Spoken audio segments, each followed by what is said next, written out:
Thanks guys for joining me again on my Trek Madone 9 build. Since the last video, I've installed the rear brake here.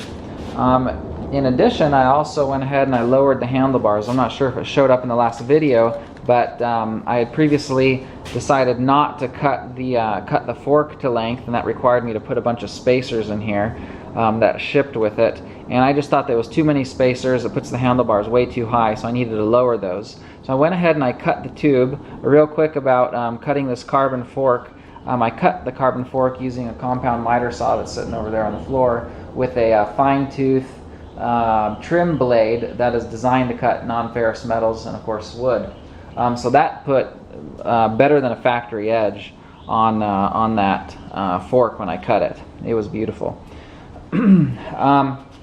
Now on a normal bike, when you lower the handlebars or you raise the handlebars, it's not a big deal as far as the housing goes. But here, because the housing is so tightly integrated in the frame, which is totally awesome, I love it, but it's a real pain in the butt when you want to raise this up or down. Because if you want to raise it up, you actually might have to pull the old housing and add new housing because it's going to be too short.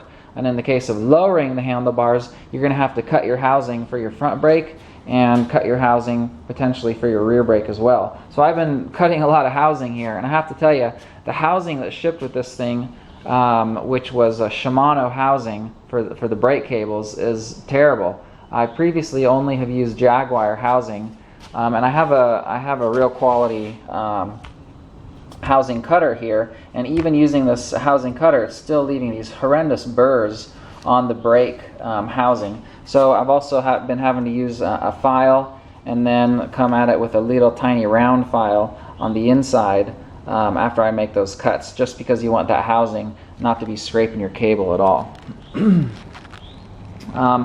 One other note, while installing this rear brake, I did notice the assembly instructions were missing some information. The assembly instructions, which are shown right here, they're very comprehensive, but in the list of required tools, they are missing a very important tool. They do tell you that you're going to need a T10 Torx head, but they don't tell you that you're going to need a T15. And if you try and attack that T15 bolt that they have in here with the T10, you're going to strip it out, and you're going to be very upset because you won't be able to install your brake until you get that bolt replaced. Okay, thanks for tuning in. Bye.